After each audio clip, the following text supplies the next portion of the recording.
Ladies and gentlemen, boys and girls, welcome to episode 43 of the Locker Room Life podcast.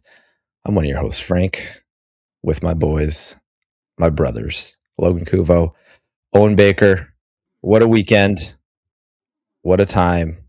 Hockey, full ramp. There's some things ending, but there's a new season on the bloom. But first, we'll kind of zip around about life. Boys, what do we got? Boys, it's great to be back as always, and I'm in a little bit of an awkward period right now. There's not too much going on as far as my life. Just 1 week left of school, and I'm heading back home to the hometown. So big summer, a lot of plans ahead. But as you just mentioned, Frank, college hockey has winded down, and what's next is looking forward to those NHL playoffs. So until then, just gonna keep grinding and can't wait, fellas. As Bake said, college hockey just winded down. Denver Pios. 11 wins, boys. It's just, they've cemented themselves and a back-to-back. And shout out Coach Carl, just 5 appearances to the Frozen Four in the past 5 years, 3 wins. The program is amazing. And on top of that, I mean, moving into NHL playoffs, fellas, it's going to be crazy. There's teams clinching, teams getting eliminated. On my side, more of the same, just getting ready to graduate, getting ready to go out into the big blue ocean of the world, and just fun things all around. Yeah, let's kind of unpack a little bit about the college hockey final. We were all tuned in. Congratulations to University of Denver, like Logan said. But I think it's just another example of a great system that Coach Carl's built there. It really is another example in sports that if you create a great system, great people will follow. And they've consistently been able to develop players on every level that have just every role just been able to come in, and each class just fills in each championship pedigree. So it's amazing to watch. It's amazing to see. Wisco jumped up a little on them early, but the commentators kept saying, no panic in that Denver team. And that is really the sign of a champion. Guys that have been there before, guys that have won before. So it was really amazing to see that they just played their game. They stuck to their system. Coach Carl, it's going to be really interesting. We've been having conversations, debates on the side to see if he'll actually leave the University of Denver, but he's royalty there. Why would you leave? It's got to be an amazing situation for him to leave and go to the pros. And we talked about it, guys. Coaching the pros is a whole nother realm of responsibility and at some points headache. Coaching professional athletes is way different than coaching in college. Like I think in college, those great coaches always say it, being part of that young developmental process, being part of them growing into better people and having a crucial role in that. So it's going to be interesting, but Coach Carl, you earned it. Congratulations, University of Denver Pioneers. Boys, let's go for 12 next year. Arizona, boys, triple digits. I'm melting. We had this whole like cool FaceTime thing that we were planning to do before our picks for the national championship. My phone overheated and it almost exploded in my hand, so that just killed it. But hey, we tried. Fun thought. Don't say that the boys aren't trying, but no, it's I can't believe that college season's over. I can't believe that the NHL playoffs are starting. So it's the second season, guys. These professional athletes are just absolute warriors. You give everything you can to survive a season, and now you got to play the hardest hockey of your life, emotionally, physically, for the next cut. If you go the whole way, it's 2 months. So there's another 2 months of full hockey. But I say it all the time, and we say it all the time. The Stanley Cup, the hardest trophy to win in sports. So we'll unpack it a little bit more as we kind of get some spots finalized here. But exciting time for hockey, exciting time for the boys. Guys, we're keeping the intro light and tight this week because we have an amazing interview. We got to catch up with Brady Leavold. I mean, there's a couple people when we started this platform that were really keystone markers that are way transcend the game of hockey. And from a person standpoint and what they're doing, we really wanted to get on. And I'm really happy that we were able to get Brady on. His story, his hockey journey, but his life. And we're so honored to be part of being able to communicate with him on all levels. I'm kind of speechless. You can kind of see during the interview, it was really one of those things where it was a conversation. And we always hope that we try to just build an authenticity to this platform and be able to have honest conversations. And to say it was honest is an understatement. And I cannot wait to share this with you guys because it meant a lot to all of us. And I hope you guys really enjoy it. It was just such an honor to be able to talk to Brady about his journey. What he's doing for the game of hockey is just unmatched. Brady is also known as mental health hockey. I mean, just the interview touching on so many good and valuable points for, I think, everyone involved in the game, whether you're a parent, a coach, a player. He says so many good things and has so much value to everything that he says. And it was just such an honor. Like Frank said, he was a keystone guy for us when we started this. So it's just full circle. And thank you again, brother. It was amazing. Yeah, guys, you're definitely going to want to listen to this one. Brady's had such an amazing career, and everything he's doing now and what you guys have touched on, I mean, it was as raw as it gets. And it's just so inspirational for what he was able to overcome and pass on to the next generation. So, Brady, thanks again for coming on, man. We laughed, we cried, everything else in between. Brady Leavold, Locker Room Life family. Enjoy. Ladies and gentlemen, welcome to another episode of the Locker Room Life podcast. Honored to be joined by our next guest, Brady Leavold. He's had an amazing hockey story, amazing hockey journey, but more importantly, is doing amazing things to continuously grow the hockey community. But Brady, we can't thank you enough for coming on. What's up, guys? Super pumped to be here. This is a long time coming, and I owe you guys a big apology. This has been a hard one to nail down, but in all honesty, I kind of just took a break from media, from podcasting, from my phone as much as possible, which was most of the time a losing battle. But it's been a while since I've done something like this, but I'm really grateful to be here today, and I'm a big believer everything happens when it's supposed to happen. And yeah, let's chop it up and talk hockey and life, and just super pumped to be here. Your story has a lot of pieces, a lot of amazing chapters, I guess you could say, but just wanted to start right at the beginning, hockey itself. Bring us through when it started for you. If you want to pinpoint it to a year, it's probably 1991. Pavel Bure just came to the Vancouver Canucks, 1991-92 year, and I'm 5 years old. And those are sort of my earliest memories as like a young boy falling in love with the game. And for as long as I can remember, from the first time I ever saw hockey and can remember seeing how fast Pavel Bure was, that's all I ever wanted to do. That's all I ever wanted to be. I always joke and say, man, I should have picked somebody else, because that was really high aspirations of becoming Pavel Bure. And I think it actually hindered me in the long run, because I thought I was more of a skill guy than I ever was. But you know what? It was an exciting time to be a young kid. You had guys like Bure and Fedorov, and later on like Canadians like Paul Kariya, even Sakic.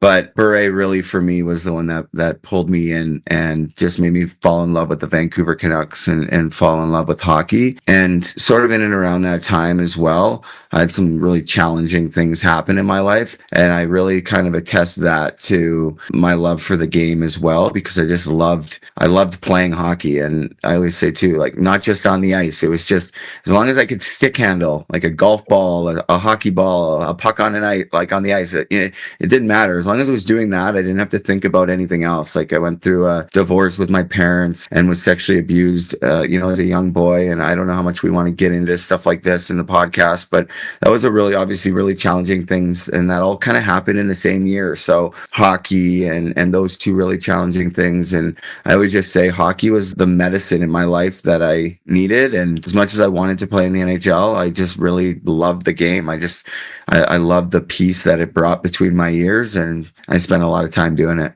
Man, you climbing up the ranks of hockey, and there's so many different levels to this, and you played at the highest levels. So just talk about your time through there. It's always interesting, right? And I think us as humans, as hockey players, it's always sometimes fun and also hard to look back at our lives. And my life as a hockey player was really, really challenging at different times. Through my childhood, I used hockey as medicine, right? I just did it because I loved it so much. When I was doing that, I didn't worry about anything else. And so I spent as much time as I could doing it. And then, as I got older, my identity got wrapped up in it, right? Because I spend so much time. I always tell kids, right? You want to get good at something, you just have to put in the time. And let me tell you, I was putting in the hours, right? Whether friends wanted to play with me or not. You guys don't want to play hockey? Okay, see you later. I'm here playing hockey by myself. Like, that was me, right? And so I was always pretty good as a young kid. I never got cut from a team. And I always use this as an important part of the story because through hockey, I didn't have a lot of adversity. I told you some things that happened to me. Obviously, that was hard, but hockey was always that safe space, right? It was like I came to the rink. I knew I was like the best or one of the top 2, 3 guys on my team all the time, like through minor hockey. So it was that comfortable spot. It's like, this is where I have my swagger and this is, where I feel good and all those things. But I was a bit of a late bloomer, like to puberty, right? I was always a small guy. I never played like a small guy, but I was small. In my Bantam draft year, I'm from Western Canada, so like the Western Hockey League was my path. And in my draft year, I was like 5'1", 120 pounds, right? And pretty good, still getting lots of points and contributing and doing all the things. But I was really small. And then what we have in Western Canada is like it was called BC Best Ever, but it's essentially like the beginning of Hockey Canada's like World Junior program, right? It's the under 16s, the under 17s, the under 18s, and then the World Juniors. It was the first kind of step. It was U16s. And basically you got to try out for your zone team, like depending on where you lived, certain cities were one team and certain, all across our province of BC. And so I went to this tryout and I don't often share this story, but it's such a good one. Let me tell you, it sucked to go through it, but it's now that I'm older, I understand the impact that people can have on one another. Right. And so I went to this tryout and granted, I will say I'll take some of the ownership on myself. Like as a hockey player, I was always a pain in the ass. Sean Avery, that like Brad Marchand, but I'll fight you. Like that was my game. So the coaches hated me, the other teams hated me, the fans of the other teams hated me. And so like that was my whole life. And so when I got to this first experience of like going to U16, I was like the only guy on my team, like my local team that went. And so it was a really uncomfortable experience because now all of a sudden I'm going against all the other best players in my area and they all hate my guts. And they kind of took it upon themselves to really bully me. And that first day when I showed up and like off the ice in the dressing room, like messing with my stuff, like isolating me, calling me names in front of everybody. And then on the ice, same thing, cross-checking me, slashing me, like, and not just one guy, like there was like 5, 6 of these guys. Right. And so I remember after that first skate, I pretended that I was sick. Like I was so distraught that I told my dad, I'm like, oh, I don't think I can go back. I think we had to skate like 3 times that day. It was a tryout, right? And then the next day, like it was a grind. But after the first skate, because of that experience in my life, I looked at my dad and I'm like, I don't think I can go back. I'm sick, right? I was not sick. And because of that, I obviously didn't make the team. And, everybody that made that team ended up getting drafted to the Western Hockey League, right? Every single player. And I can confidently say that if had I stayed and had I grinded it out and done all things, probably make that team. And it might have, given me a chance, even though I was that small, to make that team. But I quit, right? And as a young boy, that was my safe space. Hockey, that was like, I didn't know how to handle that. Like I was so in such a bad spot, but I didn't know how to talk about it. Like I didn't know how to tell my dad that. I didn't want to look like, I was trying to be this hockey player, this tough guy, I'm only 14 years old at the time, but you think you're this man. And so sure enough, Western Hockey League draft comes around, and even though I know I'm not going to get drafted, I'm watching it. It was old school. It was like 2003, right? So it's a lot different than it is today. But every so often, the web page would get refreshed, and pretty soon I'm seeing like pass. Teams are now passing on their picks, right? Yeah. And so I was really disappointed. I didn't get drafted, and I actually wanted to quit hockey. I was so done with that experience that I had, and then not getting drafted. I'm like, my dream is over. Obviously, I can't achieve the things I've always wanted to achieve now that I didn't get drafted. And so I actually just sort of like in that moment gave up, and I actually went and just spent my summer water skiing and wakeboarding. And I told my dad, like, I'm not going to play hockey. I'm done. And he was disappointed, but he didn't say anything. And then sure enough, my local, I think it was like midget back in the day, it was called, it's like essentially like U18. I'm like 15 years old at the time playing U18. And it's like the first night of tryouts, and all my buddies are like, where are you, man? Like, what's going on? And I'm like, man, like I'm not playing hockey. And I think by the second day of tryouts, telling my dad, I'm like, hey, like we got to call the coach. I got to play hockey. I didn't know this till after, but the head coach of that team, who was sort of the coach of my Bantam team, my Pee Wee team, and we never really saw eye to eye. I don't want to get on here and talk bad about anybody, but he was, had a son on the team, and one of the guys, just unbelievable favoritism to his own son, but that's fine. I can understand that as a parent. That's fine. But he actually, I guess, wanted to cut me. And we had this new assistant coach that year who I had never met before. And I guess he basically said, if you think you're cutting Brady, I'm quitting the team because you're not picking the team right. That's ridiculous. He's our best player. He told me this like a few years ago. And so sure enough, I ended up making the team. But I mean, I was so out of shape. I hadn't skated for months, like all through the summer. And then all of a sudden you fast forward a few months and my local junior B team gave me a shot to play a game as a 15-year-old. I scored in my first game. And then I got invited to try out for the U17 team. It was an opportunity now. Got invited to try out for basically the same team again a year later. And I just, in that moment, I made a very conscious decision that I'm like, no matter what I got to do, I'm making that team. I think I had like a month to prepare or something like that. And granted, like I had played that year and I found my groove and everything else. But, this month I'm like now 15, thinking I'm training hard, but I don't know if I was really training hard. But for me at the time, I was, right? And so I dialed in and I just, more than anything, it was just up here. I made a decision that I'm going to make this team. And I'll never forget it. It was, the trial started on a Friday. So I'm like telling my dad, I'm like, I can't go to school on the Friday. Like I need the day. My dad's like, you're going to school, Brady. Don't be ridiculous. And my dad at the time, like, my dad's a hockey guy. He just never really was like, fed into my BS that way, like that much. And so, I went to school, but I remember I had this old MP3 player that could only hold like 23 songs or something like that, right?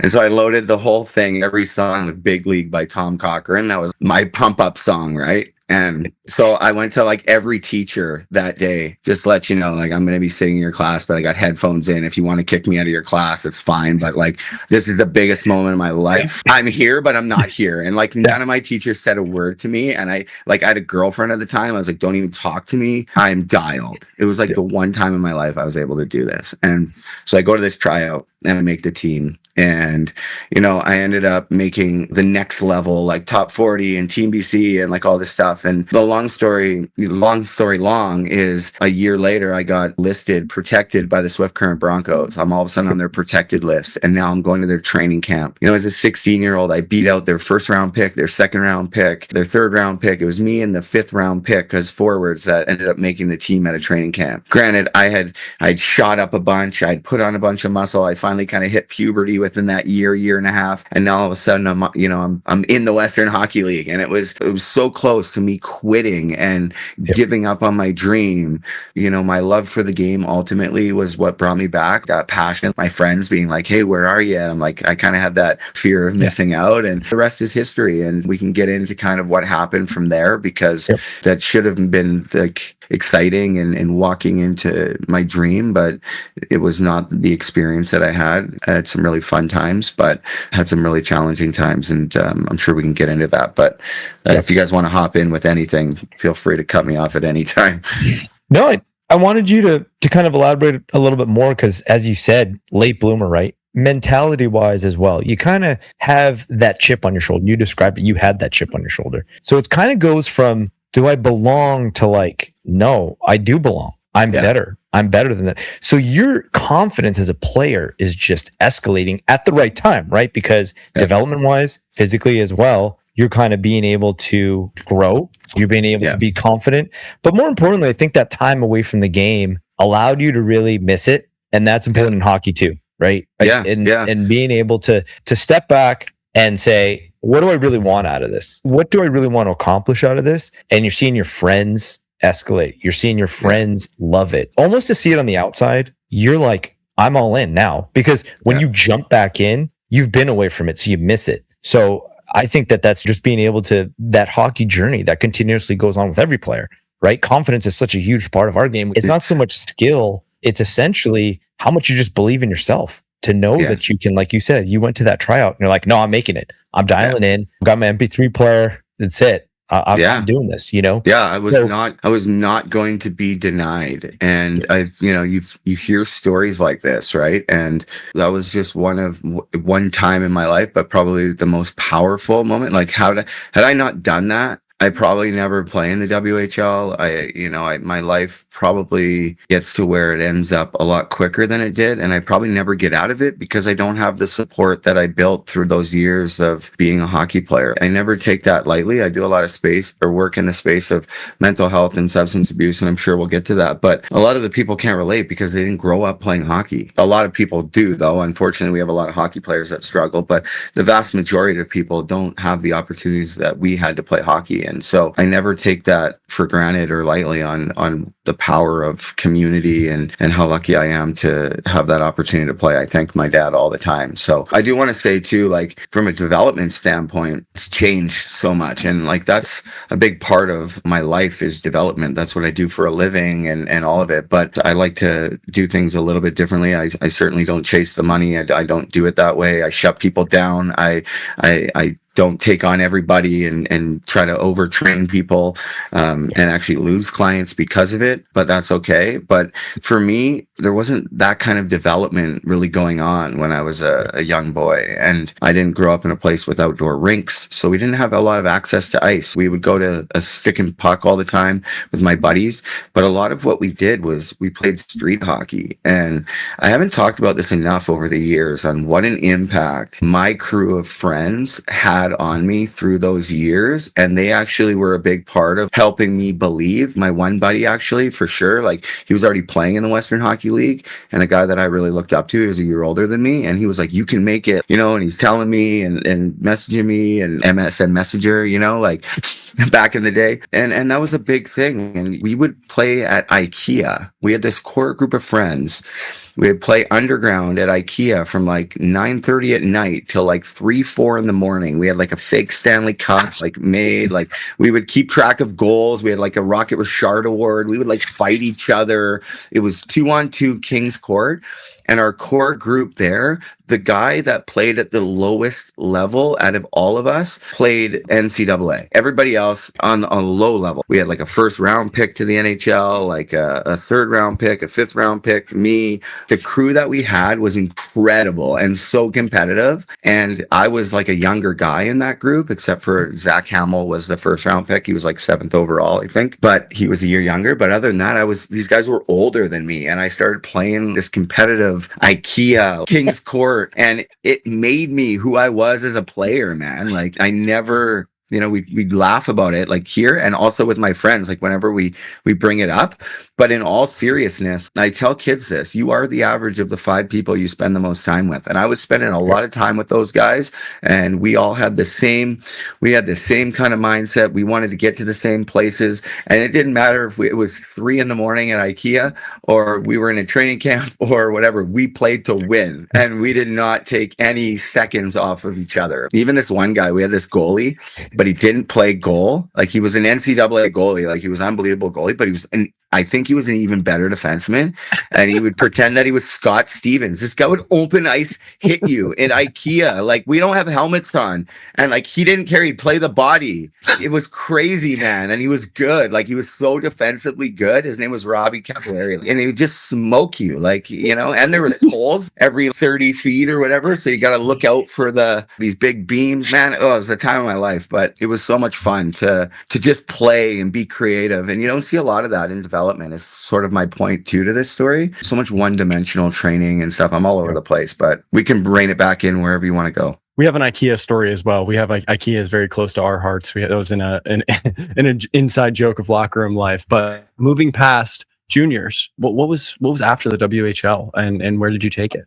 I want to get into the WHL, Brady, because I think that's a very crucial piece of your journey, and kind of want to dive into that. It's always so hard, right? It's so hard to talk about because, and this is just a harsh reality, because there's so much good in the game. There's so much good. I love hockey so much. Probably like 50 to 100 times a week out of my mouth, I'll be like, I love hockey so much. I say it all the time. I truly, truly love hockey and the people in it. But some of the experiences that I had as a young man I shouldn't even say man, like as a boy who moved away from home to play hockey, where it's just not right. And I've bounced back and forth on this over the years. Like when I first came out and kind of started talking about my life and started sharing my stories, I was coming out guns a blazing. Like I had nothing to lose. And I got some pushback, these are big businesses and entities that you're talking about. I had some advice from certain people, and I also didn't like that either. And so it's been so hard because I work in hockey and I'm working in professional hockey and it's like you got to be so careful what you say. If we just always be careful with what we say, then how does anything ever change? And so, over the last like 6 years, kind of trying to figure out what is that line and how do we, instead of like trying to villainize hockey and the people in it and play the victim card, how can we just have like an adult conversation about the truth about things that have happened? People, including myself, I did things through my time as a person, either as a hockey player or not as a hockey player in my life, that I've done that I'm ashamed of, that I feel guilt, that are not right. And I've taken accountability for those things. And I think that is the big piece here that is missing a lot in a lot in the hockey world. There's been a lack of accountability. And so I don't know, I'll just share some of the stuff about my experience, because at the end of the day, would I go back and do it all over again? Yeah, absolutely I would. Like there's way more good than there was bad. But for me as a young boy who I don't know, I wasn't prepared for what was going to happen, like the daily sort of like abuse that rookies get. Some people can be totally fine with that. Like, oh, it's just part of it. No problem. And granted, every situation is different. So like one team, the rookie duties or whatever could be that. It could be like no big deal. But on another team, depending on who it is, you are the average of the 5 people you spend the most time with. Whatever's going on and whoever's running sort of the culture there, all it takes is 1 or 2 bad guys to really make it like a nightmare for everybody, right? And that's what was going on in my experience. And I'm not the type of person that really likes to take, like I told you, I was kind of like Sean Avery, Brad Marchand, have a big mouth that I'll back it up. So I didn't really take it. I would talk back like early on. And so obviously that wasn't the right thing to do either, but then it just made it worse. And so for me, it was just really hard because I was holding on for dear life since I was a 5-year-old boy with all the things I went through, and hockey was always that medicine. And I told you a lot about the experience at the U16, but outside of that, I didn't really had the adversity of being humiliated and literally like abused like every day for no reason, right? What are we doing here? We're on the same team. Why are you making my life a living hell? Aren't we trying to all achieve something here? Like I couldn't wrap my head around it. And so for me, and I was dealing with, mental health issues and all the things, like it was really, really challenging. And then, you get introduced to alcohol. And once that happened for me, like I just wanted to drink all the time. Since I was 5 years old, I've been in so much pain.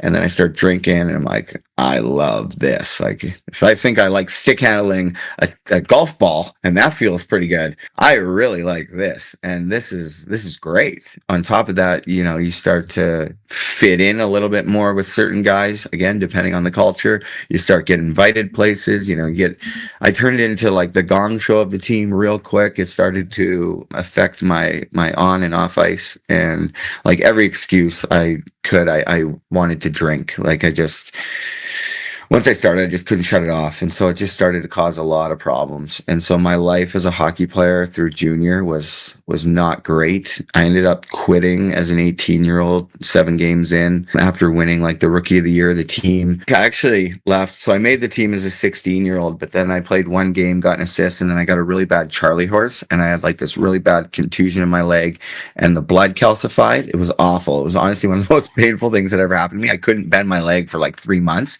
So I ended up going home, and I was so in love with my high school girlfriend that I didn't want to leave her. Like, honest to God truth. Like at 16 years old, I thought I was just like, I don't care about hockey. I just care about the girl. Like it was so like, honestly, like dumb. Right. So I just decided to stay home and play junior at home. But then I went as a 17-year-old and, won the rookie of the year. And like, if you looked at it from an outsider's perspective, you're like, Brady's doing great. Like, I come back to my high school to graduate. I got the WHL jacket on. I'm strutting around like I'm the man, but like inside I'm dying. I'm really struggling. I struggled so much, like crying myself to sleep, get my billets house all the time, just and half the time don't even really know why, just want to run away, just want to quit hockey, don't want to go to the rink because like what's going to happen tomorrow, like the guys on my team that are supposed to be my brothers, and like after a while it just gets exhausting, right? You don't even want to go anymore, and that's when like thoughts of suicide started to creep in for the first time in my life. And so after that first full year at 17, I went home and I was just a disaster. I came back a completely changed person. I was looking to end of the season, year-end party in Swift Current. I drank for like 3 or 4 days straight. It was like the first time in my life I ever did that because like, hey, we don't have practice tomorrow. We're doing this 3-4 days in a row. And then I really couldn't turn it off because then I was coming home to graduate high school. And you know what I mean? It was like, this is just, we're celebrating. Hey, we made it. And I'm skipping class now. And like, this was so not who I was, right? And yeah, so like, it was just all happening so fast. It just seemed like it was just normal. It's not that big of a deal. Like I got this all under control. It's not that bad. I got introduced to some drugs and tried it at a music festival, and same kind of story. Once I started that, I couldn't shut it off. And pretty soon it's time to go back to Swift Current as an 18-year-old. And after a summer of booze and drugs and not training and everything, just disaster, I went back to Swift Current, and 7 games in, I would say about 5 games in, but 5 games in, I had just a mental breakdown. And after that 7th game, I just packed my truck and I just without telling anybody, I did tell my coach. I drove to the rink, already packed my truck, and I told my coach, I'm like, I'm out of here. I'm like, you can trade me to the Vancouver Giants or the Everett Silvertips, but other than that, I'm not interested in playing hockey. I just want to go home. I'm not okay. I don't think people really knew how to talk about stuff like that back then, for sure. And then I just drove 15 hours straight home and ended up playing the BCHL. They gave me some money to play, which I don't think they were allowed to do, which was a nightmare for me because what do you think I did with it? Yeah. Started partying. Next thing you know, I wasn't showing up to practices and games as they went on to win a national championship. My dad basically was like, hey, you can't live in my house and be acting this way. You can't. And that was, he tried to talk to me and help me, but I know everything. I know best. I'm not going to tell my dad what's going on, right? That would be such a disappointment, but holy, was I about to disappoint him even more. So he's like, you got to go. And I moved in with my friend, and somewhere along this summer, I had a moment of clarity where it's like, what the hell are you doing, man? Yep. I called my coach in Swift Current and was like, hey, would you have me back? He's like, I don't think the guys are going to love you here because you left, but you could play in the league. We might be able to trade you somewhere. So come to training camp. So I did. I ended up, making the team. I'm now 19, but it didn't matter what I did for the first half of that season. I was on the 4th line, maybe 3rd line. Didn't matter. My coach was making me prove a point to me, but I just did what I had to do. But I was still, the off ice stuff was still there, but I was hiding it a little bit better now because I was older, I thought. But, it all caught up to me, caused a lot of problems, got into a lot of trouble off the ice, and eventually had to get traded to Kelowna. And this is why I keep saying you are the average of the 5 people you spend the most time with. So I went from being in Swift Current for the better part of 4 seasons, I would say. And I didn't talk a lot about it, but the culture that was sort of introduced to me as a young man or boy there by the older guys was sort of what I learned too. And there was things that I did to younger guys as they came that I don't think I was ever as bad as what happened to me, but still things that I'm not proud of, things I would go back and things I have apologized to guys now that were in our 30s. Hey man, sorry. I wish I didn't, try to force you to drink this shot that you didn't want to drink. You know what I mean? When you're 16 years old and I'm 19, I'm sorry, I shouldn't have done that. I thought I was being a good teammate trying to get your first experience to be drunk, but that's not the right thing to do, things like that. I've had those conversations now that I'm almost 40. So, you can't go back and change it, but I got to Kelowna and just a totally different atmosphere. There was guys there that were there to be hockey players. Jamie Benn, Tyler Myers, Tyson Barrie, Luke Shen. And you walk into that dressing room and you just knew it was just different, right? We're not here for bullshit. We're here because we want to play in the NHL, and that's the way it was. And I got an opportunity to play on the top line and had a good year. And pretty soon I had a chance to sign with a few different NHL teams. I didn't really drink that year in Kelowna. I didn't want to drink. I didn't feel like I had to. I was connected with the guys on the team and, was in a pretty good headspace. Hadn't done a lot of work on myself. I was fragile, But the atmosphere that I was in on a daily basis, the environment I was going into was such a positive one from the coaches down that like I literally looked forward to going to the rink. I was wanting to wake up every day and go to see everybody and get on the ice and try to like be part of this team. And I never had a coach. And this is a good one. If you're a coach, especially in junior at like a high level, you want to get a kid fired up. Just lie to them and tell them that NHL teams have called about them. Give them that. I had a call about you, like they're thinking about you, man. Like you keep putting in the work. Had somebody said that to me early on, I'm not saying that would have fixed all my problems, but that would have lit a fire under my ass. That's what they did in Kelowna. And like the whole year, they're like, you can play, Brady. You can play. Like you could skate. You could play. I finally had people that were believing in me, even my teammates, right? Like Jamie Benn, and I was playing online with Benny, and it was awesome. It was all looking pretty good. But like I said, it was so fragile. And ended up signing with the Lightning and kind of filtered my way down to the American League and got an injury and prescribed painkillers, and that led me to like the darkest places that this world has to offer. Honestly should not be alive to be talking to you guys or to be able to do all the amazing things that I'm doing today. But yeah, we can get into all that or rewind a little bit and come back to it, whatever you guys want to do. I mean, Man, like I can't thank you enough for your transparency. And I think what the most vital thing is that there's a lot of people and players have gone through the same experiences and have felt the same way at some point. We all know the hockey community and we all know the hockey culture. Things have changed over the years, as you know this too. I was in the same junior atmosphere where it was different. It was a different type of, the times were different. Yeah. And the biggest thing for you as well is like trying to fit in, and every kid, it doesn't matter. Every kid that's listening right now is trying to fit in. It doesn't matter, even the culture and the time we're living in right now. I think you hit on something that's very important. Fitting in, but you're at such a young age, right? Like you don't know the difference of, hey, if I turn this down and I just keep my head down, I'll be okay. In that very moment, at that very age, and it's easier for us as you get older because you learn to be wise. When you're a 16-year-old kid in an environment that you have this imposter syndrome every single day, and then you're trying to get the approval from these older guys, nobody can ever, and anybody who's been in that situation knows what I'm talking about. Yeah. And it's not anything that you can ever say, well, don't be that way, because it's not that way. You're a 16-year-old kid. You have no idea about anything. You're living in a strange place. You're living with a strange family. And like you something said, that doesn't get talked about enough is sort of what I've been touching on is the environment is so volatile and so unpredictable, and you have no idea what you're walking into. And just because you heard about your buddy who's a year older that played for whatever team over here, that's a completely different team with different coaches, different leadership, different development, different everything. There is not one set standard.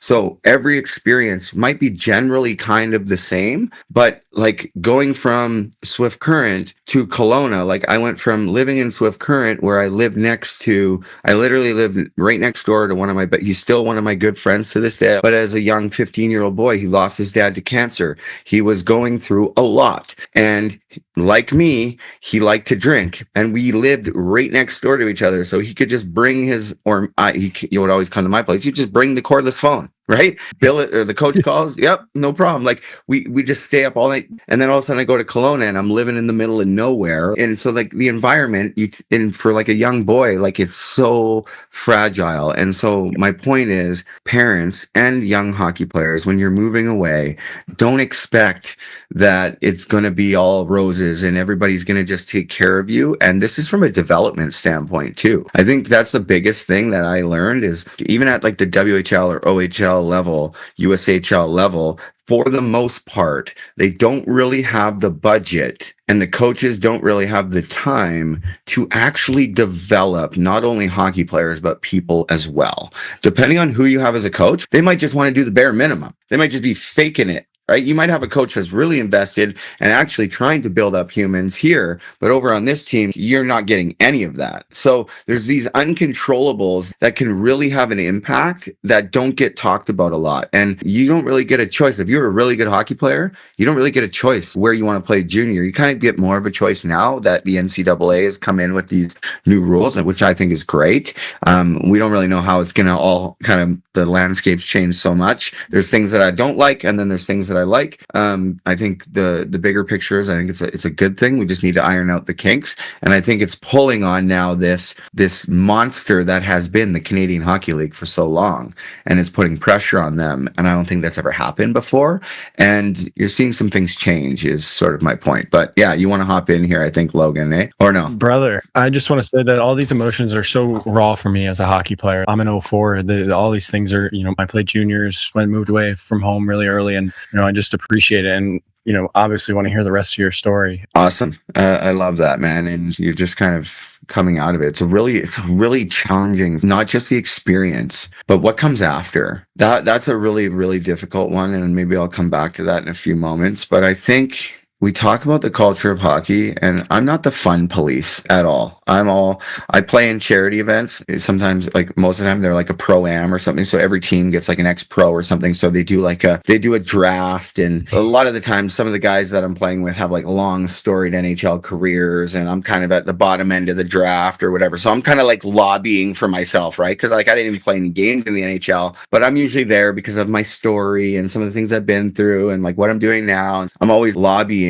I didn't play in the NHL, but I'm on the ice every day. Like I could still move pretty good. And I know you guys know my story. I'm not going to drink with you, but I'll still like pour your shots for you. I don't really care. Like if that's what you want to do, I can do that for you because that's where I'm at in my life. I'm always just making a joke. I don't actually do it. But my point being is I'm not the fun police. If we really take a step back, and this just isn't hockey. This is society. This is humans, all of us. Like if we really take a step back and look at alcohol and how much it influences our culture, it's crazy, man. It is crazy. It is poison. It is absolute 100% poison. That is why it affects you the way it does. And we celebrate with it every moment. You celebrate, drink. You're sad, drink. Like we're going out, drink. And it's everywhere. And as a young boy, I was naive. I was like, well, I don't want to drink because I'm just going to be a hockey player, right? But I had no idea what was really going to happen and the peer pressure and all the things. And I'm not blaming anybody else. I made my choices, but peer pressure is a real thing. And that's sort of tied into this with the culture of hockey. And I think drinking is a really big part of it. And there's been, especially early on, like I said earlier, like when I came out guns a-blazing, I had nothing to lose. I was pretty outspoken about some of the other bigger names in the hockey world that are constantly promoting alcohol. You have kids listening and you're starting podcasts with like, make sure you grab a shot of blah, blah, blah, blah, blah. And that you can't even get into the content without making sure. And then you see Stanley Cup parades recently, and you're showing kids that like we're playing to win the greatest sports trophy in the world just to get obliterated and forget all about it. That's fine. That's the way it is. But if we really zoom out and cut the BS, it's not healthy. It's not right. And people say, well, you can really bond over like having a beer with somebody. Yeah, sure, you can. But you can also bond with somebody a lot of other ways than that too. And so I'm not saying, like I said, I'm not the fun police. I don't tell people what you should or shouldn't do. I just think that it's so ingrained into our culture. We really just need to look at it differently. And I do feel like the younger generations coming up are looking at it a little bit differently, but it's still so prevalent, and it's impacting so many people every day. It's impacting players all the time. Any incident you ever hear of any athlete getting in trouble in the news, even the most recent ones, you could say they're not drinking, but I know you're drinking. Like there's alcohol involved. It's kind of scary. Like I'm a parent, and I think if would I want to send my 16-year-old son to the vultures like I went, wet behind the ears, thinking, I'm chasing my dream, which inevitably was the path. But there was a lot of hurdles and obstacles and BS and abuse that, it's not needed. Even the things that I did, like this one kid, he was never allowed to ride. He wasn't even allowed to get a seat in the car. It didn't matter if there was 2 people in the car or the car was full. This kid was in the trunk. I was never the driver, but like it eats at me every day. I was now 17 and this kid was 16, and I've actually tried to get a hold of him, and I've never been able to get a hold of him. I'm not going to give up, but like it eats at me every day. This kid was abused so bad, and by me too, because I'm chirping him and everything, but like I wasn't the one forcing him in the trunk or anything. I'm just as guilty as the other guy. Why didn't I stop it and be like, no, like this is not basic human rights. Like this guy's going to sit in a seat and have a seatbelt on and get treated like with some human dignity. Oh, by the way, he's our teammate. This kid this kid, he probably wouldn't even talk to me because I was part of that group. And these are the conversations that I want to have because they're hard. He actually quit hockey, you know, at like 17 or 18. And I guarantee it was because of the abuse that was happening to him, not just by that group in the car, but by 20 guys or 19 other guys on the team because he was the young guy on the team. For what reason? Like anytime he go to the bathroom in the bus, fined, even if he's got to pee, like they're making him pee in Gatorade bottles. And one day, like, oh, it was just awful, man. I don't know where I'm going with this, but there's just so much in the game that's good. And then so many things that happen that I'm just like, why? Like, why? Like, let's build each other up. Let's pull together here. Let's not beat each other down even more. And so that was sort of like some of the things that, and I went through some really, really harsh things that would teeter on. Some people would be like, Brady, you should call the police and report that type stuff, right? Like, but as hockey players, I'm just like, well, just the way it was. And I'm not obviously going to do that. But I had a lot of people, I don't know about you guys, if you've ever had this experience, but people who are so removed from hockey and have zero experience being around the culture, being around what it's like, maybe like at a party or something. Like hockey guys are usually quick to take their clothes off, right? I've had people been like, what's wrong with you guys? Like hockey players, you guys are different, right? And I'd always defend. And I'd be like, oh, we're not, it's totally fine, blah, blah, blah. And then for 10 years, I was away from the game, and I'm going to get to that here, but I was completely removed from the game. And now I'm in it, fully back in it. And there's things that I've seen at all levels where I'm just like, really? Really? That's got to change. That's got to change. Like the way we're speaking here, that's got to change. Our actions, some things got to change here, right? Like even with like young hockey players, I hear the stuff they're talking about. And granted, that's just maybe being a young boy, but I feel like the hockey culture and the people in the game, we all could do a better job at just being a little bit better, like not being perfect, not being perfect humans and criticizing every little thing and critiquing every little thing, but just deciding to show up every day just a little bit better. So like if you're a hockey player and you're on a team and you know somebody that's having a hard time or that's not really fitting in, well, guess what? Today, I'm going to go out of my way to make sure that that changes today. They're coming in, they're part of the team today. And for this moment forward, you know, or if you're in school, like I always tell students, every day or at least once a week, you should go out of your way to like have a 5 to 10 minute or longer conversation with somebody you would never ever talk to. Like somebody in your school, there's 500 students or whatever it is, just find a way to introduce yourself, get to know somebody. And because you just never know, like it's a great way to develop those skills, I always say, but just acknowledge people, smile, be kind, just show up today and be willing to make a little bit of a difference. That's what I'm trying to say. It's beautiful, bro. And Brady, you hit on a really important note there, and you like to hear that everybody says a saying, and you hear the saying, everybody is fighting a battle that we have no idea that they're fighting, you know? Oh, yeah. And kind of wanted to dive into, rewind it a little bit, but not so much in regards to mental health and culturally the time, right? During that time, it wasn't okay to talk about mental health. It just wasn't. And that's just society. That's the time. And you were right in the hotbed of that moment. Those times where the hockey culture, it was the alpha male machismo era that we all hear of and know of and we were a part of. But like you said, you touched on a little bit and, you know, talking to your coach, you're like, I'm just not okay. Talk about the mental health side of that and how much kind of reverting to alcohol and other substances, that was kind of just because you had nobody to talk to at the point. Because there was times where, I mean, I came from a dad that was pretty tough on me. And that's a main reason why we're building this platform, is because, like I told you in the beginning, it's tools that we didn't have and things that we wanted to provide. So if it was different for us, it would have been different for me. I'll tell you that much, because I couldn't talk to anybody about anything. I couldn't talk to my dad because he'd be like, nope, can't do that. And, you know, and we live with these junior teams and we live in a society where it's like, hey, just tomorrow's gonna be a better day. But like, I think there's a really deeper meaning to the mental health side of it that you're a very big advocate for it. And like I said, the next generation is listening, and I think they really appreciate your words on this. Yeah, man, it was hard. First off, like my experience through that, like when I think in hindsight, I recognize that I've been struggling my whole life as a child, like with anxiety and depression and bipolar, which I was diagnosed at 18, but didn't want to hear it. Didn't think anybody could help me.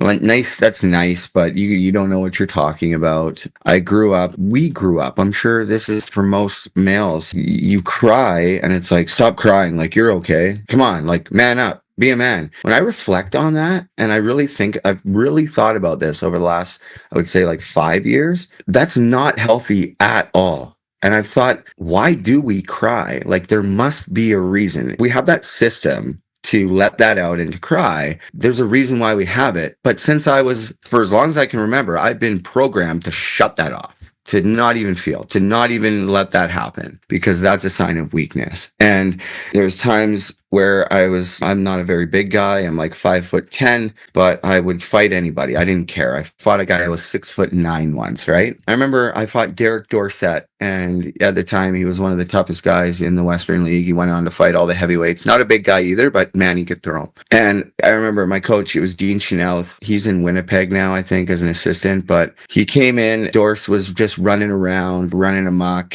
and our coach came in after the first and was like, call us all out, like, called us, whatever, that we all have no balls and blah, blah, blah, blah, blah. Is anybody going to do anything? And so, like, right away, I just first shift against him. I'm like, fought him, right? Like, rated center ice, like, buckets off. You can look it up. It's on YouTube. It's actually a really good fight. He broke his hand on my face, like, whatever. But I got a ton of respect from my coach and, like, my teammates. And, like, I had started to fight quite a bit. And this wasn't the first time that this happened. But this is one that really sticks in my memory of, like, being on the bus after, like, for sure concussed too, but, like, not telling anybody, like, kept playing because I'm not going to go down and leave the game after a guy just smoked me and my face was like yellow for like 3 months, man. Like, I still have pictures of it somewhere. Like, it was wild. But everyone's like, oh, like, you're so tough. And your coaches give me credit. And so I remember being on the bus and, like, crying my eyes out. I just fought one of the toughest guys in the league. Everybody thinks I'm so tough, but I'm hiding on the floor of the bus with my face under a seat because I'm just, like, not okay mentally. My head hurts. I'm concussed. I'm already feeling, like I want to run away and I'm depressed and I want to, like, take my own life and all these things. And if you were at that game that night, you're probably just cheering on thinking these guys are fighting and they're living their dreams and everything else. And nobody has a clue that this kid doesn't even want to play hockey, but doesn't know what else to do. And it's not that I didn't love hockey. I just was so lost, like, as a 19-year-old boy. And it was just, like, really, really hard. And so I had coaches try to bring somebody in, like a sports psychologist at times. But I always just thought, especially at 17, when they first did it in Swift Current, I thought to myself, if I tell this guy what's really going on, I'm underage for one. This was my thought process. Like, I'm going to get pulled and my hockey career is going to be over and blah, blah, blah, blah, blah. And I don't know what would have happened. That probably would have been the best thing for me. I would have actually been able to start to get help right then and there, because in the end, I ended up losing my hockey career and everything and almost my life just like 3-4 short years later. And so it's hard. And I think the biggest thing for me from, like, a mental health standpoint is, especially with athletics, it's so hard because it's such a grind. It's going to test you mentally. Like, you have to be mentally tough and you have to develop certain strategies to get through situations, whether that's a hard coach or not getting ice time or whatever it could be. Like, it could be a combination of things. It could be, not fitting in and getting picked on, whatever. You have to have a level of mental toughness. But I think there's also something to be said of, for me, it's just having one person that I can really vent to and talk to and really get real with. And I didn't have that until very recently, actually, like, actually have somebody. Like, I've had therapists and people and friends, and I still have really great friends, but just really until recently, I've been able to, like, really find who I would call, like, my mentor and best friend over, like, the last year and a half, where it's really been life-changing for me, where I can call for advice. He's older and wiser and just, gets, for me, like, he just gets me, like, if I don't know, it's really hard to find sometimes, but it's out there. And I just think for young athletes, if you can find somebody, and you know what, I wish it was for me, it could have been, it really, for me, Frank, I'm sorry to hear that it was hard for you with your dad, but for me, it could have been my dad in hindsight. I wish my dad was harder on me at times, but I didn't know the fear just of disappointing my dad. He was a single dad. He worked so hard. And, I thought of telling him the truth would be disappointing, but then in the end, I just quit. How's that? That's pretty disappointing too, right? My message would be to you're not alone in it. Number one, like that's the biggest thing. Once I started to share my story, once I was 35 years old is when I really started to share it. The amount of guys just that I played with or against that ended up messaging me, and some of us, we got on the phone and started chopping it up about old times. And in a lot of these cases, it was like, hey man, like I was sitting across from you in the dressing room and I was going through the exact same thing, or I was going through this.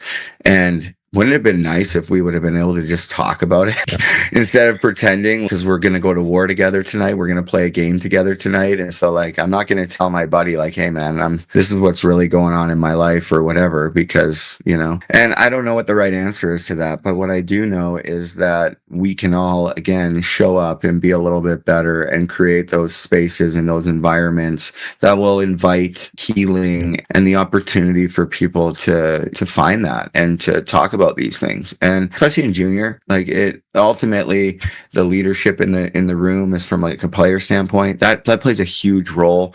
But now that I'm older and kind of in the coaching side of things, I don't coach junior. I've never coached junior yet. I've had opportunities, but it just hasn't worked out. And I hope to be behind the bench and be doing that in the future at some point. But to me, it's pretty clear that the coaches set the tone. Like you're dealing with children, and if you have somebody that's not doing it the way that you want it to be done, like it's pretty easy to move on from somebody. And I'm not saying you have to cut everybody loose, because that's not right either.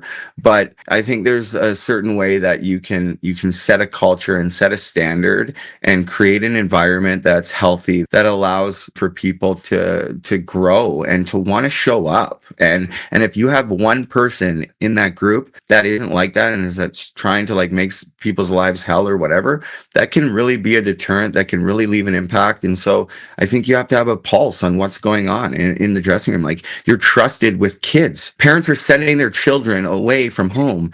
And I'll tell you, I don't know about anybody else that played junior, but I had this mentality. Was like, well, I'm a hockey player. Like I had practice today and I have a game tomorrow, so I can't do anything else. I take it easy. I might get a light workout in, but like just take it. You know what I mean? Like it was just like this mentality of like, we can't do anything else. And I forget where I was going to go with that, but it's just this, yeah, I don't know.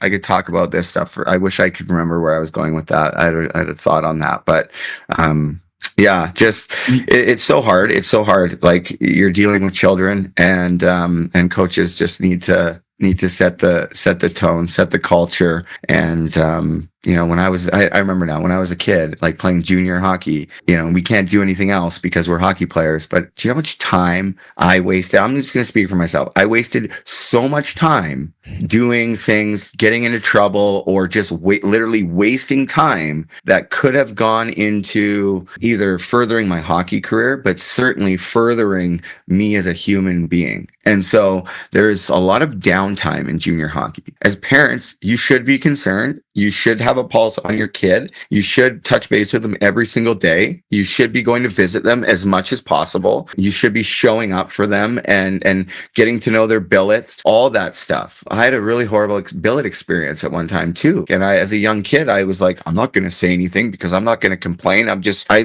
grew up being like, shut up and be grateful, man. But I was like malnourished playing junior hockey, like, and it was horrible living in this house. And I was just like, couldn't say anything and couldn't tell my dad because I didn't want to be a complainer. I didn't want to tell the coach. And so instead I'm just like compounding all the other stuff I'm going through, And so I don't know. I just feel like coaches can do a better job as a whole creating that environment. And it's hard because there's only so much time in a day. But if you're going to be a coach, especially of young athletes, even at the minor hockey level, you should really check in with yourself and see, can I actually show up in the ways needed for these young people? Because if I can't, then maybe I shouldn't do this. You said so many wonderful things, and I'm so glad that you were able to find a mentor, Brady. Like Frank is that for me. So it got me a little emotional. I was actually almost cried thinking about it, but he's that person for me. Like we started this because our hockey journeys had unfinished business. And he's just been a great leader in my life, honestly. And, you're the perfect definition of leaving the game better than you found it. I think hockey's in a pretty good spot right now. For the game of hockey,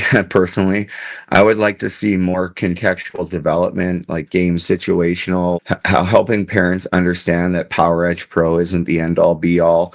Just because your kid's sweating doesn't mean it's a good practice. Like, you know what I mean? That's what I kind of hope for. I hope that hockey can be a little less inexpensive, more people that have the power to make the game more accessible. I hope that that continues to be a thing, because it seems like we're losing that, and it's really sad to see. Hockey's in a good spot. I would like to see a little bit more of the old style game come back. You know, like, I love World Juniors. I used to put on the TV and Team Canada, you know, for 15 years running, maybe 20 years of my life running. I could count on New Year's Eve Christmas or Boxing Day morning, cranking on that TV, and like that puck's dropping, and every single Canadian player is running somebody through the glass. They're legitimately coming to kill you. You do not want to play Team Canada because we are going to punish you. And that's gone. That's gone for our beloved Team Canada. And it's just, appreciate the skill. I love it. Like, when I was a kid, I had a skills coach, like, just not like today, not like every week or anything, but periodically I got to work with Mike Legg, who's like the original Michigan guy. Michigan, yeah. So I could do like, and I still have pretty good hands. Like, I can do all the Zorros and the Michigans and one hand backhand Michigans and stuff. Like, I could do all that stuff since I was a kid, but you just didn't do that.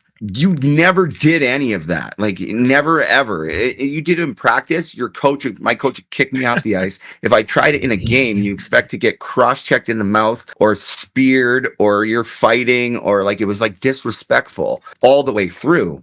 And so I'm not saying that's what the way I want it to be. I love the skill. I can appreciate it. But I tell these kids that I work with that if you can somehow be skilled, but also bring the X factor, nobody's doing that anymore. You look at who everybody wants on their team, like Tom Wilson, he's the X factor. Sam Bennett, he's the X factor. You don't have to be Connor McDavid. You just have to be really good, but what else can you bring? And I just feel like the game is starving for some more of that. You look at me the wrong way, I'm dropping my gloves. Like, I like that. Like that, that's hockey to me. And I miss that, you know? People are always like, well, Brady, you know, you work in the mental health space. What about concussions? I'm like, I know. But I feel like at that level, you know what you're getting into. I wish there was more protection for players for when it actually does happen, because it does happen, where players are left with ailments and it affects their families and everything. And I've heard some horrible situations, just horrible, the worst, right? As I'm sure you have too. And I don't want that. But the game is the game, and I don't think the game should change. And we kind of know what we're getting into. That's my stance on it. People, that could be rage bait for some people, but that's just the way that I am. Like, I'm a hockey player. I love the game. I love every aspect of it. I like the psychological warfare that's taken out of the game now. Kids can't even chirp each other without getting suspended for like 10 games. Like, I would be kicked out of hockey. I would have been kicked out of hockey at like 9 years old if I was coming up now just with my mouth alone. I would have been removed. So I don't know. Find the happy medium, I guess. That's kind of what I'm hoping for. I love it. And before we let you go, you're doing so many amazing things, giving back to the hockey community. I want you to kind of just talk about the amazing programs you're doing. I know you're running the hockey camps. I know you have a lot of close relationships with a lot of the current NHL players, past NHL players. So I'd love for you to talk about that. I've been very blessed. And Logan, I love your vulnerability there of saying like you almost started crying. I think that's, as men, like to my point is what I was saying earlier, is like lean into that. Like we shouldn't shut that off. Like I cry almost every day, like multiple times in a day, and not because I'm sad. I feel really good. Like something inspires me or makes me feel good. I'm like, that's okay. Like, and I lean into that. So just thank you for that. And I say that because I'm holding back tears as I'm like sharing. And now I get to share because I know we got to wrap up maybe or whatever. I don't have to go anywhere, but like just want to share a little bit more about my story. You know, after I got prescribed the painkillers, I ended up losing my hockey career. I ended up homeless on the worst street in Vancouver for like a year. So basically for like a decade, I was addicted to all the worst street drugs like fentanyl and everything else. Was in and out of the psych ward, had multiple overdoses, spent multiple years behind bars in jail, like doing petty crimes for addiction while I was homeless. I've been very candid about all of that. I've done lots of podcast, not lately, but over the last 5 years. Things that I'm not proud of, things that I took accountability for, and just went to like unimaginable places. And so 6 years ago, I started to share my story. I started to work through some childhood trauma, like for the first time in my life, told somebody what happened to me when I was a kid, and actually, started to work through some of that. And I always tell people, like, I'm going to work through that for the rest of my life, but I'm in a much better place today, and was right in that moment. The first moment I told somebody, instantly, I felt such a relief. And so that was a big part. But after 10 years of not having my skates on, I didn't watch hockey. I didn't tell people I played hockey. I never wanted to play hockey again because I just, in so much pain, like I had so much regret. And obviously the places that I was in, I was not in a great headspace. And so my old junior team, actually the Swift Current Broncos, sent me a pair of skates out of the blue. To be perfectly candid with you, at the time, like I was like on welfare. Like that's where I was. I was at such a low point in my life. I'd just been released from prison, and they sent me these skates, and I was living kind of where I'm living now, a place called Muskoka, Ontario. It's like lake country. And it was frozen, like lakes everywhere. I never had that as a kid. And I had these skates, and they're like, put these skates back on, like get back in hockey. And at first, I'll be honest, like I was really mad, pretty pissed. I'm like, how dare they? Like they think I'm going to get back in hockey, blah, blah, blah. But you fast forward a little bit of time, I finally decided to put them on. And it was such a freeing experience to skate around on this lake. I didn't own a stick. I didn't have gloves. I didn't have anything. Like I said, I was on welfare. I had literally no friends, no money, no nothing, no driver's license, no bank account, nothing. But I started skating around, and I had this like overwhelming sense that like just pure joy. It was the first time in my life I always tell people that there was no pursuit. Like there was no AAA team to make, there's no NHL to make, there's nothing. There's just me and skating. Like there's no purpose behind it other than just doing this for pure joy, and it felt really good. And that was sort of where I got this idea to like start a podcast, and if I could share my story and really get honest and do the work, I could help somebody and I could help one person. And that's what I started doing. And I started a podcast. I don't really do it anymore, but I went really hard at it for like 4 years, and it went really well. Got picked up by like Hockey Night in Canada and Sportsnet and like all these big kind of media outlets, and they started to do stories on me. And through that, I started to uncover stories of other hockey players that had gone through similar things that I'd been going through. And more so, I started to uncover hockey players that had passed away by suicide and overdose. And it kind of started with one player named Matthew Lazinski. I found out he passed away of a fentanyl overdose. And then I started to do my homework, and I found out that my roommate from my time in the American Hockey League, his name was Mitch Fadden, he also passed away of a fentanyl overdose. And from there, that was like 5 years ago, I really started to go to work. And that's where I started an organization called Puck Support. And it's still not where I really wanted to be. We have a clothing line, and we have a nonprofit that does a little bit of work, not enough for me to be satisfied quite yet. But basically what we do is, I started a clothing line. I didn't know what I was doing. Doug Gilmore, actually, shout out to Doug Gilmore and his older brother. His older brother Dave did a fundraiser for me and was like, here, you can take this $5,000 and do whatever you want. And I started this clothing line, and I'm wearing like one of our shirts, like says like, it's okay to be not okay. But what I'm most proud of, if you flip up the sweater here, it'll have a name of one of those hockey players that's passed away.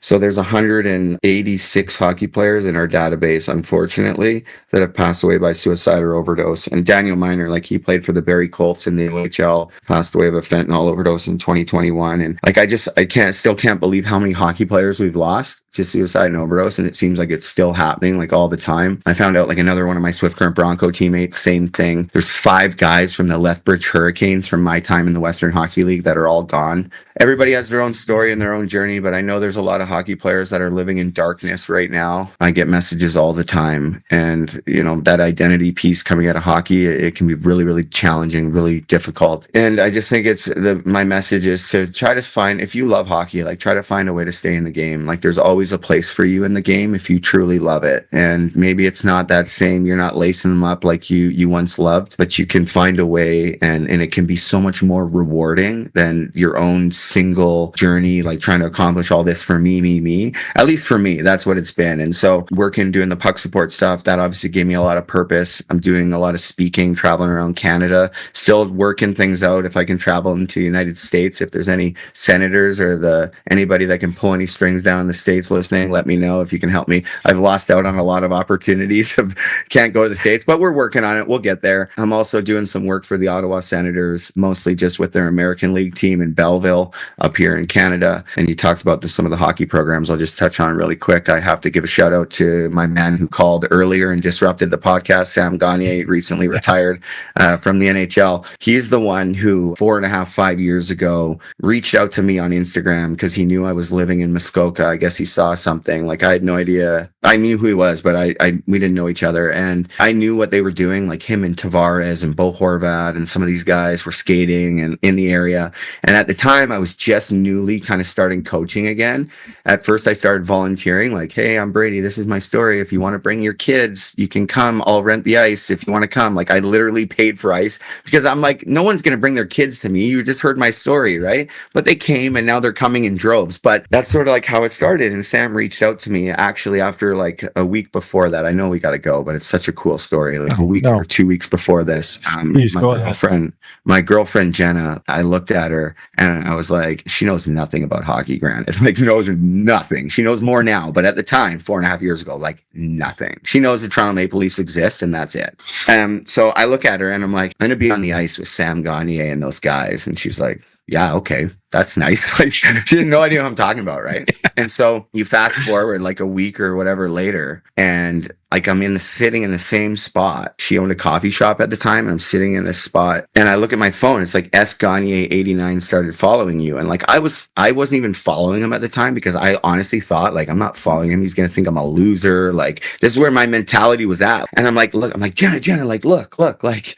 And she's like, what? Like, I'm like, it's Sam Gagner. She's like, yeah, that's nice. And I'm like, the guy, like the hockey player, right? She's like, oh, that's crazy, right? And then all of a sudden he sent me a message. I see your stuff. Like, I know you're in the area. Like, a few of us cottage here in the summer. Our skills guy, the guy running our skates, is gone. If you'd like to come out on the Friday, I think it was a Friday or a Monday. I always forget. I'm like losing it, right? I'm freaking. I'm like, yeah, like, sure. He's like, be there on the ice at 11. Or on the ice at 11:30. So I'm like, okay, I'll be there at like 11. Granted, I probably should have been there like an hour early, but I'm like, I didn't want to be too much of a keener.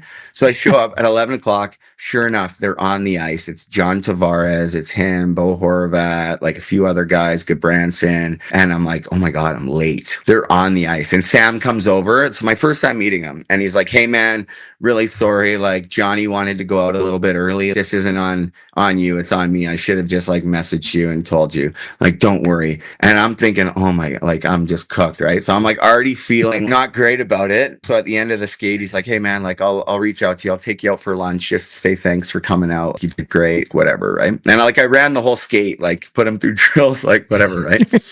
And he messages me 45 minutes or an hour later, and he's like, hey, we have a group chat with all the guys. And like, I just put a message out, like, what'd you think of Brady? Like, the guy that ran our skate, like, what'd you guys think? And like, all the guys loved you. How'd you like to come back like tomorrow and the rest of the summer? That was like 4 years ago, right? And so, yeah, like, I'm in, right? And so I'm just faking it till I make it at the beginning. And then I get there like the next day, and they're like, oh, by the way, it was Adam Oates that was here skating us before you, right? And so I'm like replacing Adam Oates, right? Which cannot be done. And then, you know, over the last 4 years, I've helped Sam build Muskoka hockey. Like, at the time, it was just the pro guys, and now we do all the junior guys and girls. We have a day camp, and I'm like the director of hockey, and he's the player development guy for the Ottawa Senators. So that's how I got in with Ottawa now. And he's like become my best friend. And so he gave me that opportunity and just kind of rolled with it the last 4 years. And now I'm like a video coach for some of the guys. I'd never like publicly say it, but like Taylor Hall's one of my guys, Go Carolina, and a few other guys in the leagues. After like a game or a couple games, I'll send clips and we'll talk hockey, and I'll just say, hey, like what I see, and doing like private lessons for like Bo Horvat and these guys on the ice with like literally like an NHL All-Star game in the summer, the skates that we're running. And it's really, really cool to be a part of, and just really grateful to be back in the hockey community, and couldn't have dreamed it up any better. Like, even if I had like a long career, like a successful hockey career,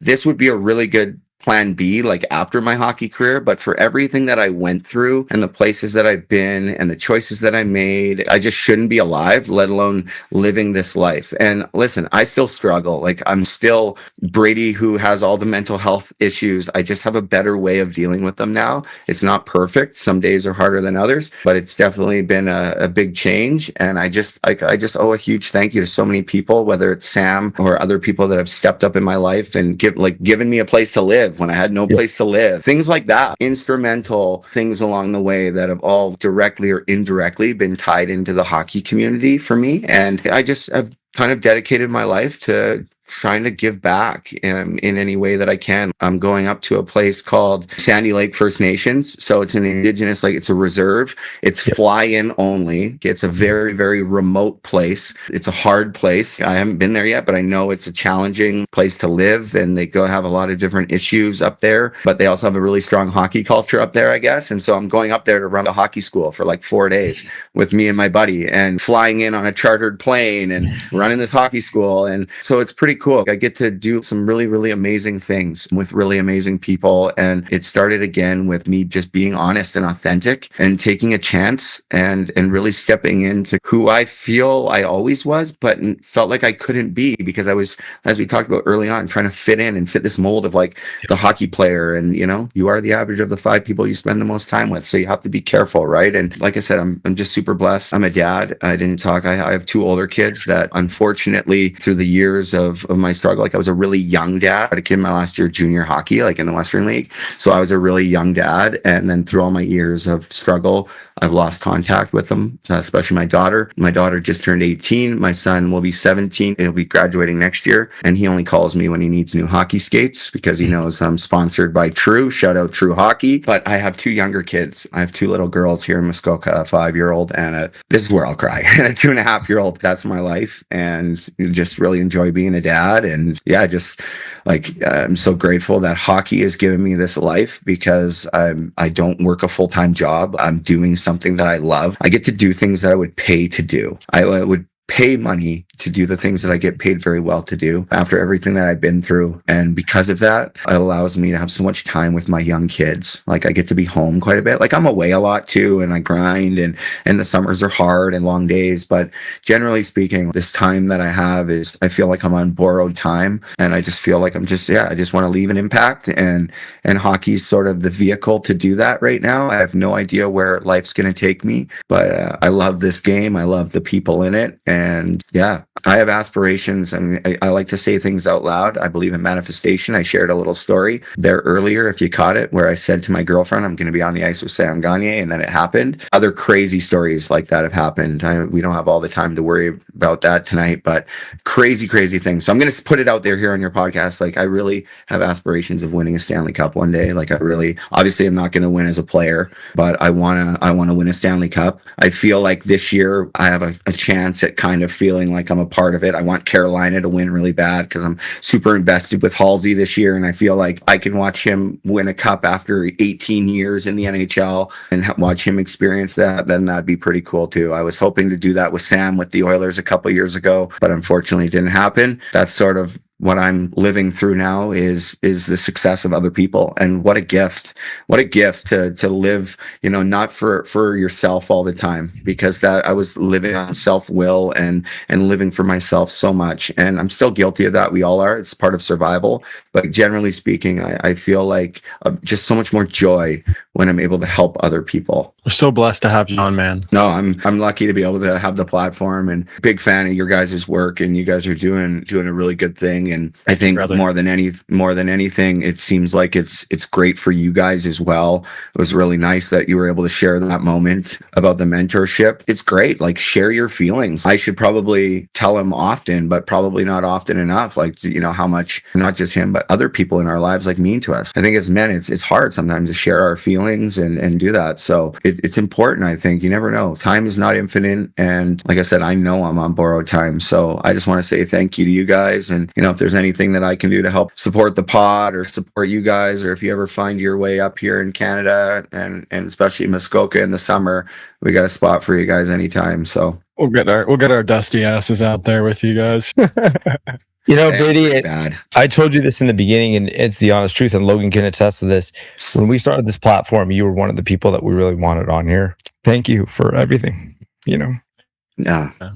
Well, thank you, man. And Sorry it took so long. I feel like we did some good work here tonight. I'm sorry that I talked so much. Like I said, I feel like I've been kind of in the cage here. I got here and all the stuff wasn't set up, and I'm setting it back up, and I'm like, I don't even know what plugs into what anymore. And I'm like, and then I sit down and I'm like, oh, I'm back in the groove here. I'm like, give me the mic, let's go. So I appreciate you guys giving me the space. I haven't done this for a long time. So we're going to support everything. And that's about the community we have and we're building, but we'd love to have you back. Just get your thoughts on kind of everything you're doing. And I think it's important. Anytime. You guys say the word and we'll make it happen, and it won't be 7 or 8 months in the waiting this time. Yeah, keep up the good work and stay in touch, and yeah, just keep grinding away. Like, podcast game can be hard, right? It can be sometimes challenging, but my goal was, and I didn't share this, but like part of that first time back on the ice where I was skating again wasn't necessarily like a goal, but it was this really strong intuition that I could help just one person, right? And if I could help one person, if I could get through to one person, then that was good enough for me. That was all that I needed, right? And then as time went on, as things kind of got bigger, I want more. I want to help more, you know what I mean? And and I got away from that a little bit. And I realized that, it's not about thousands, millions, or anything. It's like, if we can get through to one person today, then that's a huge success. And so I would say you guys are having a ton of success with your podcast, which is great, but just keep going. Just keep going. It seems like you guys thoroughly enjoy it. You can tell, and it's a good thing in your life. And I hope that your listeners can at least take something away from this hour and whatever it's been that I've basically hijacked your show for. Dude, you could hijack it whenever you want. Yeah, whenever you want. And it's a true honor, Brady. And seriously, thank you again. Hey, my pleasure, guys. Please be safe. We'll talk soon. Looking forward to it already. Thank you so much for Brady joining the show, sharing everything of this journey, all the transparent moments of everything. And as you guys heard, the journey that defines us as people, but more importantly, it's what we do with the lessons that we've learned and what we can do to give back to this amazing community that we're part of, and what he's doing to give back to the game with his experiences. We cannot wait to continuously support him, and we love him because he's the true embodiment of people building this hockey community, and especially the next generation, to really build inspiration, but also knowledge. And Brady, we can't thank you enough. As you can see, the waterworks were in effect. It was a very, very good episode. And I mean, just, when I say that, these are the ones that are good for the heart, and why we started this platform. And we started this because we had a problem with how it ended our hockey careers. And having Brady just makes it that much more clear that everything happens for a reason, and the paths in life are already set for us. So thank you again, brother. It was awesome. Yeah, thanks again for sharing your story. It was such an honor to listen to everything that you've been through and what you're doing now. And we're going to continue to support you, and can't wait to see what you have next. This would not be possible, not even allowed, without the amazing support of our sponsors. Best Damn Tape, Buddy Hockey Club, Quench Hydration. That's a button on another amazing episode. This one meant a lot, boys. This was one of those ones that really meant a lot to us. And we're so happy that we're able to share the good, the bad, and indifferent with you guys. And it means a lot that you're with us the whole way through on the full ride. So we love you guys. We appreciate you guys. And we'll see you on the next one. Love you. Love you guys.